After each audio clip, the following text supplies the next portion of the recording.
ოდესმე თუ დაფიქრებულ ხართ, რამდენად რეალურია ეს ყველაფერი, რასაც გრძნობთ, ხედავთ ან აღიქვამთ. მაგალითად, მანტის კრევეტს ყველაზე კომპლექსური თვალი აქვს დედამიწაზე და ისეთი სინათლის სპექტრების დანახვა შეუძლია, როგორც ინფრაწითელი და ულტრაიისფერია.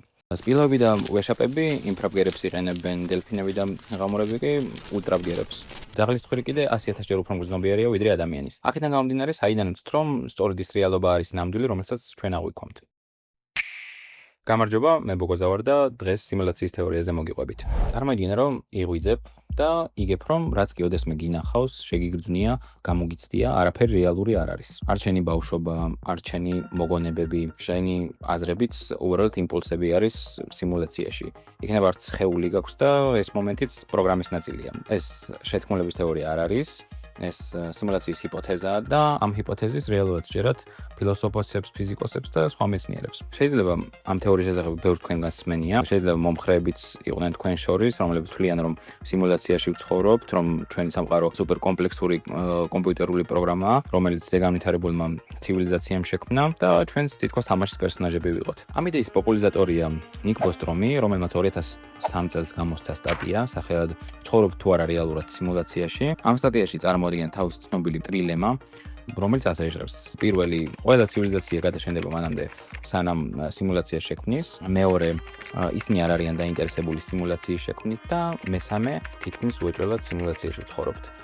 პირველი ორი დებულება თუ გამორიცხულია, რჩება ყველაზე საგანგაშო მესამე. აი დაუშვათ 2050 წელია და კვანტური სუპერკომპიუტერი ჩავრთეთ.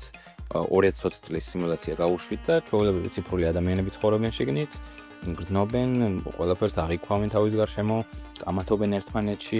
შეგვიძლია თუ არა ვთქვათ, რომ რეალურია მათი სამყარო. ეხლა კიდე წარმოვიდგინოთ, რომ მილიონობით და მილიარდობით მსგავსი სამყარო არსებობდეს. სტატისტიკურად თითქმის შეუძლებელი იქნება, რომ ორიგინალ სამყაროში ვცხოვრობდეთ. ის იდეა, რომ რეალობა შეიძლება იმაზე განსხვავებული იყოს, ვიდრე ჩვენ გონია და ვიდრე ჩვენ აღვიქვათ, ახალი არ არის და დიდი ხანია ფილოსოფოსები მსგავს თეორიებს აყალიბებენ. მაგალითად, პლატონის გამოქვაბულის ალეგორიაც რო ავიღოთ, პატიმრები დაბადებიდანვე გამოქვაბულში ცხოვრობენ, თავის შეტრიალება არ შეუძლიათ გასასვლელისკენ და ზურგით არიან ამ გასასვლელისკენ. დრო და დრო ადამიანების და სხვა ობიექტების ჭრილებს ხედავენ კედლებზე და უკვე ამათზე სახელებს არქმევენ, მსჯელობენ ამ რაღაცეებზე და ამათთვის ეს არა რეალური. საბოლოოდ ერთ-ერთი პატიმარი გათავისუფლებას მოახერხებს, გავაგარეთ და ნახავს, რომ აქამდე რიზი ჯერო და სულაც არ ყოფილა რა სინამდვილე. მაგრამ უკარო დაბრუნდება და სხვებს აუხსნის ამ ყველაფერს, რა თქმა უნდა, არ ჯერათ მისი. პლატონი რეალურად იმის ახსნას ცდილობდა, ამით რამდენად განსხვავებულად აზროვნებენ ფილოსოფოსები, თუმცა ჩვენი ვიდეოს თეორიასაც კარგად აჯდება ეს ალეგორია. ჩვენ საყვარელ თამაშებს თუ გადავხედავთ, ნახავთ, რომ დეველოპერები სხვადასხვა ხრიკები ცდილობენ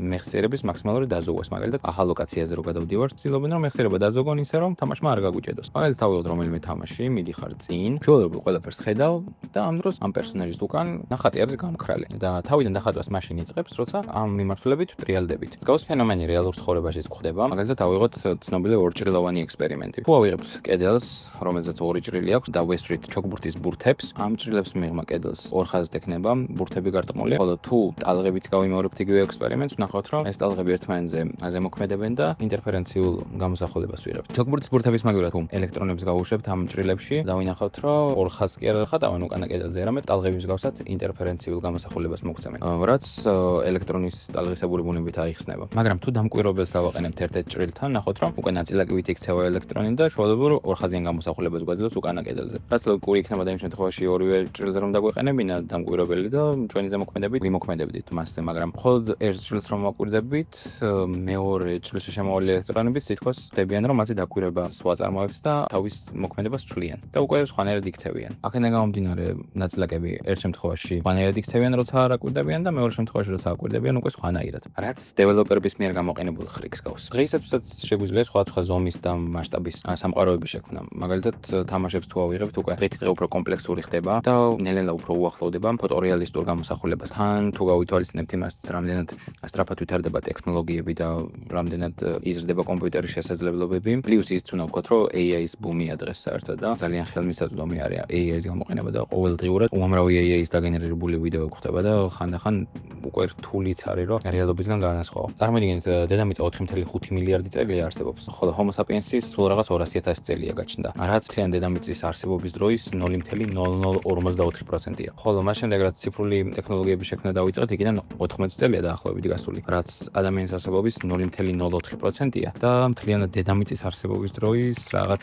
ესეთი პროცენტი. 14 წლის წინ ვთქვა ადამიანებისთვის, რომ აი 14 წელში ასეთი ტექნოლოგიები გვექნება, ეგრევე გიჟა ჩაგთვლიდნენ და უფრო მეტიც ვინც მოესწრო ამ ტექნოლოგიურ პროგრესს, შედარებით უფრო ზითაობები, იმათმაც ვერ მოახერხეს ბოლომდე ადაპტაცია, იმდენ სწრაფად მოხდა ეს ყველაფერი. და ეხლა რომ წარმოვიდგინოთ 100-ობით და 1000-ობით წელში რამდენად განვითარდება ცივილიზაცია და როგორი რეალისტური სიმულაციების შექმნა შეიძლებათ, სულაც არ არის გამორიცხული, რომ მსგავსი რაღაც უკვე მოხდა და ზუსტად მსგავს სიმულაციაში ვცხოვრობდეთ. ზოგადად ადამიანის არსებობა ძალიან გასაოცარი მოვლენა, იქიდან გამომდინარე, რომ ძალიან დიდი დამთხოვების ჯაჭვი უნდა მომხდარი იყო ისე როგორც მოხდა, რომ დღეს იქ ყოფილიყავით სადაც ვართ. თუნდაც დედამიწის ისეთი გრავიტაცია, როგორიც გვაქვს, ან მზისგან ისეთი დაშორება, როგორიც გვაქვს, ან ატმოსფეროს ისეთი შემადგენლობა. ეს კიდე თვალშისაცემი დეტალებია, ამის გარდა კიდე უამრავი წვრილი დეტალი არსებობს. ფიზიკა სამყაროს გარკვეული პარამეტრებით აღწერს და ყველა პარამეტრს აქვს თავისი მნიშვნელობა. საკმარისია ოდნავ განსხვავებული ყოფილიყო რომელიმე პარამეტრი, რომ უბრალოდ განაარვი არსებობდით, არამედ შეიძლება და საერთოდ სხვანაირი ყოფილიყო. თან არ არის აუცილებელი, რომ ეს ცვლილებები დიდი იყოს. უბრალოდ ოდნავ განსხვავებული უნდა იყოს რომელიმე პარამეტრი. თუ უამრავი პარამეტრი არსებობს და რომელიმე პარამეტრის არ არსებობის შემთხვევაში ან განსხვავებულობის შემთხვევაში არ ვიარსებებდით, გამოდის რომ ან ძალიან გაგვიმართლა, ან ვიღაცამ გამიზნულად გაწერა ეს პარამეტრები, რომ ჩვენი არსებობა შესაძლებელი ყოფილიყო. ზოგადად სამყარო ძალიან მათემატიკურია და ნებისმიერი რაღაცის აღწერა სამყაროში შეიძლება ციფრებით. და თუ ამასაც გავითვალისწინებთ, რომ ყველაფრის ციფრებით აღწერა შეიძლება, ისიც შესაძლებელია, რომ მათემატიკური სიმულაციის ნაწილი ვიყოთ. მაგრამ არის ერთი მომენტი, რომელიც არ უნდა გამოგვრჩეს. მათემატიკა თავიდანვე იმისთვის შეიქმნა, რომ სამყარო აღეწერათ და ეხლა თუ აღმოვაჩენთ, რომ სამყარო მათემატიკური ყოფილა, ამაში მისტიკური არაფერი არ არის. თუნდაც ის ფაქტი, რომ უამრავი დამთხოვების ჯაჭვი იყო საჭირო იმისათვის, რომ ზოგადად გვიარსება, არ ნიშნავს მაინც და მაინც იმას, რომ სიმულაციაში ვცხოვრობ. ჯერ ერთი დიდი დამთხოვები ხდება და მეორეც რომელიმე პარამეტრი განსხვავებული რო ყოფილიყო და ხესმაგრად სხვა ცივილიზაციას ეარსება, ისინიც იმას იტყოდნენ, რომ ესეთი დამთხოვები შეუძლებელიაო. პლუს საიდან ვიცით, რომ ერთადერთი ცივილიზაცია ვართ სამყაროში. იქნებ ჩვენს გარდა კიდევ არიან სხვა ცივილიზაციებიც. მაგრამ აქ უკვე ფერმის პარადოქსი შემოდის, თუ სხვა ცივილიზაციებიც არსებობენ, მაშინ რატომ ვერ ხედავთ მათ. მაგრამ ეს უკვე სხვა ვიდეოს თემა. დავუშვათ, რომ ჩვენი სამყარო სიმულაცია და უფრო მეტად განვითარებულმა ცივილიზაციამ შექმნა. მაგისთვის დაშვებოდათ რაღაცა კონკრეტული ზომის კომპიუტერი. შესაბამისად, თუ ამ კომპიუტერს რაღაცა კონკრეტული ზომა აქვს, ესე იგი შიგნით არსებული სამყარო ვერ იქნება უსასრულო, იმიტომ რომ თუ გვაქვს სასრული კომპიუტერი, შიგნით არსებული სამყაროც იქნება სასრული. შესაბამისად, ჩვენ თუ სიმულაციაში ვცხოვრობთ, გამოდის, რომ ჩვენი სამყაროც უნდა იყოს სასრული. მაგრამ ჩვენ ხილ სამყაროს იქიდან ახლა არ შეგვიძლია, ამიტომ მოდი ისევ ამ კომპიუტერის თემას დავუბრუნდეთ. ხოდა დავუშვათ, რომ ორიგინალ სამყაროში ამ კომპიუტერში შექმნეს პირველი სიმულაცია. მე ამ სიმულაციაში ამ ცივილიზაციამ მიაღწია რაღაც გარკვეულ განვითარებას, ისევ პოსტჰუმანურ განვითარების ზონას მიაღწია და თვითონაც შეძლო სიმულაციის შექმნა. მე ეს მეორე სიმულაციაც განვითარდა, ეს მეორე სიმულაციაც მივიდა პოსტჰუმანურ განვითარების ზონამდე და ამათაც თავისი სიმულაცია შექმნეს და ეს გრძელდება უსასრულოდ. შესაბამისად, თუ ასე უსასრულოდ გრძელდება, ეს პირველი კომპიუტერი, რომელიც ორიგინალ სამყაროში დგას, ვერანაირად ვერ დაიტევდა ამდენ ინფორმაციას. თუ თეორიას ვერ შემოწმებ,